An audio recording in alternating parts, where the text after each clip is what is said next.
Good afternoon, YouTube. Today, I'd just like to report on this piece done by the EPOCH Times. Um, so, as you can see, uh, this is not a very good sign at all for the legitimacy of the election. Um, so, if you calculate that out, 9,500 voters confirmed dead through the Social Security Death Index. Another nearly 2,000 are 100 years old or more.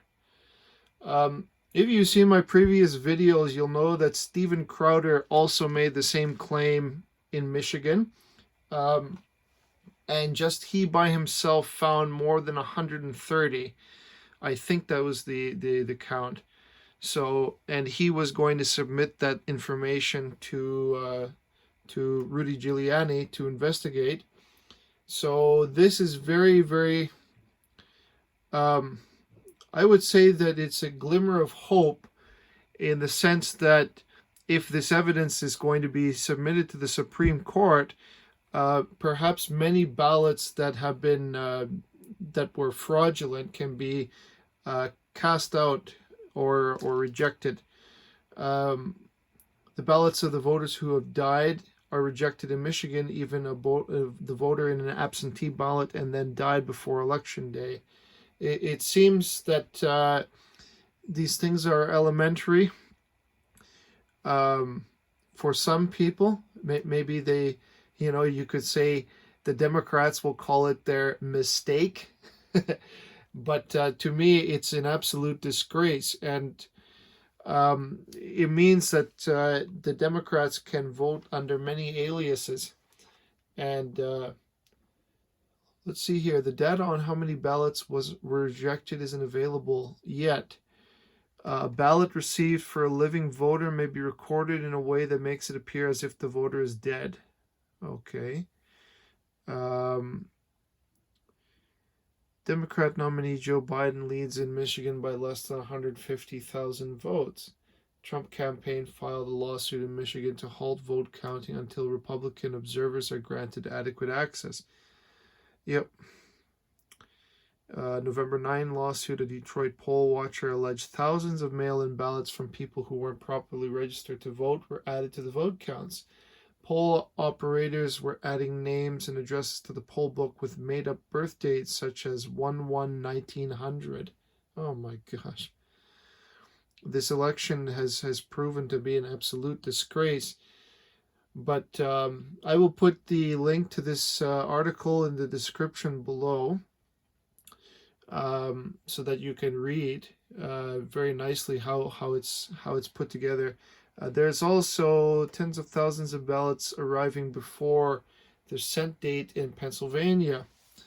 You can see them there in a storage area.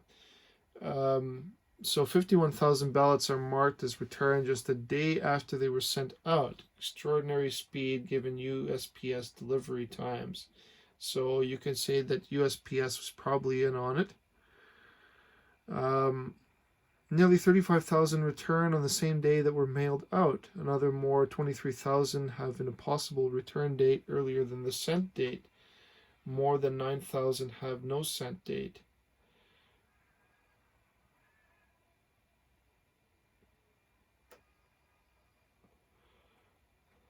The more I look at this election, the more that I am convinced that there's foul play going on in multiple states, in maybe thousands and thousands of instances.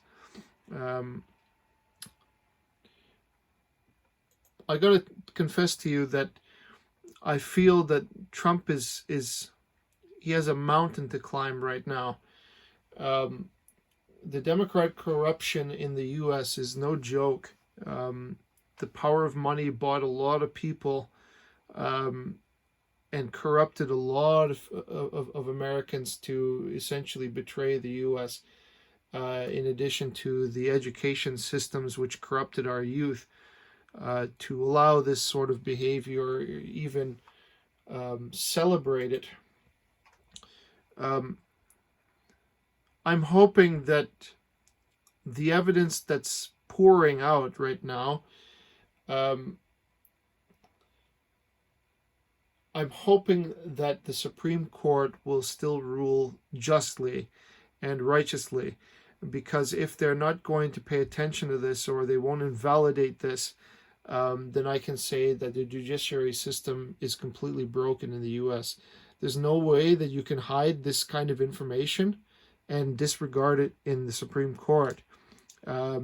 We don't like to go to a non-reputable source. However, there's so many sources and so many affidavits going around, witnesses coming forward, which is great. Because as I understand it, it's still required for a Republican and a Democrat and an electoral representative, you could say, to review the ballots and figure out which ballots are valid and which are not. And if the Republican is being ejected from the process, then there's no legitimate election in my estimation. There's no legitimate count. So obviously that's how it goes. What a pity. What a pity that we have to go through such things. And I can only hope that once this is over, that a lot of the corruption going on in the U.S. will be halted, and a lot of the people that were behind this thing fundamentally will be arrested, tried, and then put in prison. It's an absolute disgrace what's happened. But I have hope for Trump, because of all the fraudulent activity.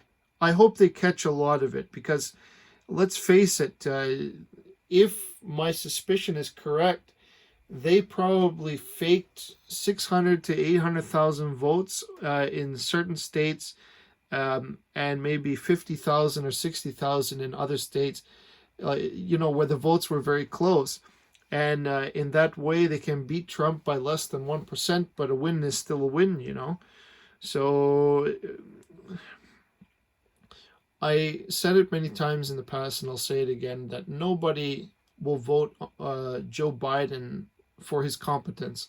Anybody that knows his history will know that every place that he's been put in government has been deeply corrupted, and that he used his position to make money on the side or make money on his family or whatever, but he was taking a massive payout. This guy is deeply corrupt, and a typical leftist Democrat who doesn't give a damn about the law or about justice, but rather, how can I exploit those around me using my position of power? That's exactly him, a sociopath.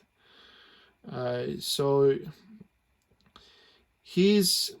I really hope he goes to jail.